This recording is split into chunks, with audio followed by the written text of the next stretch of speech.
এই মেয়ে, কি করছো? মন্দিরে প্রবেশ করো না। দেখছো না তুমি এখন অশুদ্ধ? এই অবস্থায় মন্দিরে প্রবেশ করতে নেই। আমাকে একটু জল দেবেন? খুব কষ্ট হচ্ছে, পেটে যন্ত্রণা করছে। অন্য কোথাও গিয়ে জল চেয়ে নাও, মন্দিরে প্রবেশ করো না। তোমার শরীর এখন শুদ্ধ নয়, অপবিত্র। এসব কি বলছে?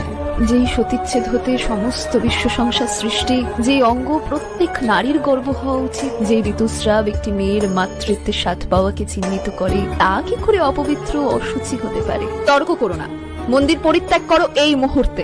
তাহলে তো এই মন্দিরে যেই দেবী মায়ের প্রতিষ্ঠান, তিনিও অপবিত্র।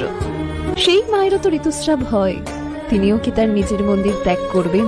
এসব কি বলছো তুমি? বিশ্বাস না হলে আপনি নিজে গিয়ে দেখুন।